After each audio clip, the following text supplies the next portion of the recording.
How do you conquer the world if you're still losing the battle inside you? I was just 8 years old when my father passed away. And there were nights when my family couldn't even afford electricity. Yeah, just darkness. And I didn't understand what was happening, but I felt something. Fear. Fear of never getting out, fear of the unknown, fear of losing everything. But my mom, that is a warrior by the way, she never told us that we were out of power. And she built a little tent in the living room, and she said, "Tonight, guys, we're camping." I was confused, but I felt safe. And that was the first time I saw someone choose courage, not comfort. Someone that didn't let fear decide. Yeah, I didn't know it then, but that moment planted a seed. Fear will always exist, but we don't have to evade it. 2 years later, I overheard my sister, a medical doctor, talking about her patient's final days. And she said something that stayed with me forever. She said, when people face death, they gain incredible clarity. And almost all of them say, "I wish I had tried more. I wish I had taken more risk. I wish I had chased my dreams." Wow. She kept talking, but I couldn't listen anymore because all I could think was, this is the most profound thing anyone could ever tell me. And that night, I wrote in a notebook, I want to help young people to never, never end up feeling like this. And that's what I dedicated my life for the next 8 years. I chased my dreams and make them real.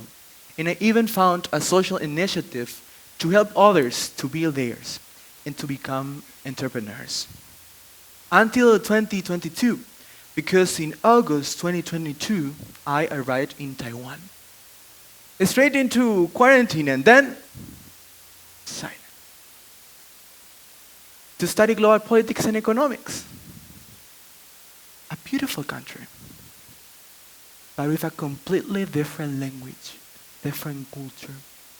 No friends, no hugs, no support, and a kind of loneliness I never experienced in my life before. I came full of confidence.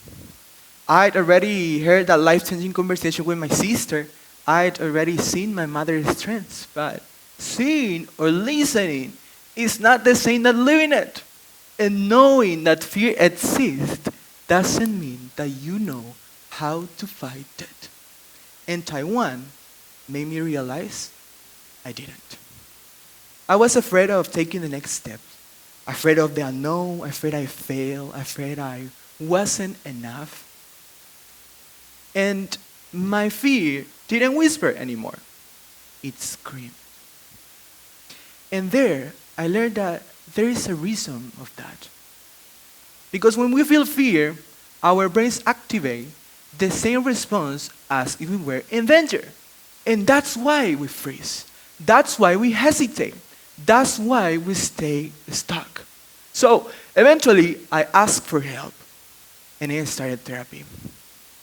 And there, I learned something simple but powerful. Name your fear.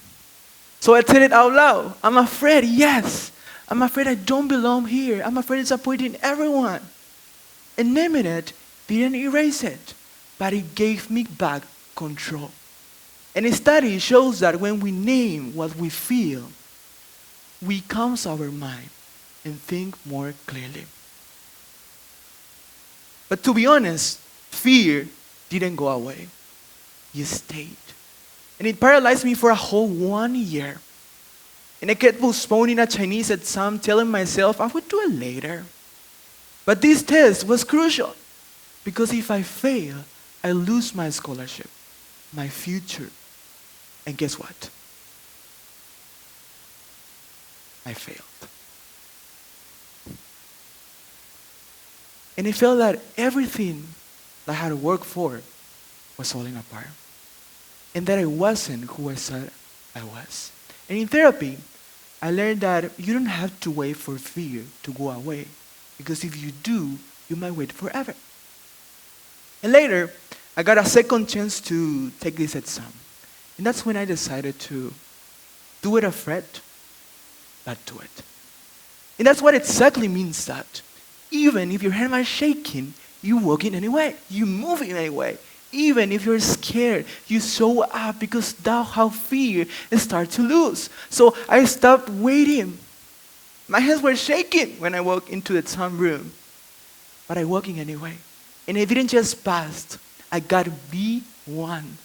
I jumped from A2 to B1. And in that moment, I started to reclaim myself.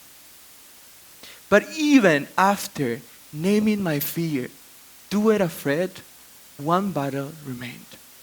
The one in my head. You're still not good enough. You will fail again. And that's when I remembered the third tool. Talk to yourself. Yeah. Talk to yourself, please. Not just silently, out loud. Kindly, yes, but clearly, with courage. Science says that when we speak to ourselves with compassion, we stay calmer and more focused, especially in moments of fear. So before my next challenge, I stood in front of the mirror and I said, you come this far. You fail? Yes, but you're still here. You got this. Fear, and I will be honest with you, fear never disappeared in my life. But I got louder than it. So, if you remember something for today, let it be this. Name your fear. Do it afraid, but do it. And talk to yourself.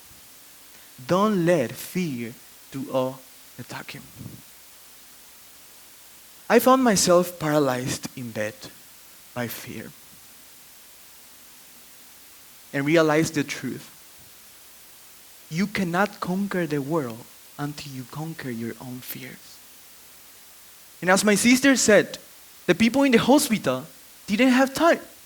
But you and I do. So send an application. Talk to that person. Take that risk. And say yes for what fears want you to reject. And maybe, just maybe, that night with my mother in the living room, trying to build that little tent, I learned something that I wouldn't fully understand until years later. The hardest battle aren't outside. There's the one inside. And when you win that one, you are no longer a victim. You are the hero of your own story. You are the conqueror. You conquered your life from inside so you could go conquer the world. The world is waiting for you, and for me. The world is waiting for us. Don't keep it waiting too long, please. In my country, Paraguay, we say, Auyevete, PM Guará. Muchas gracias. Thank you so much.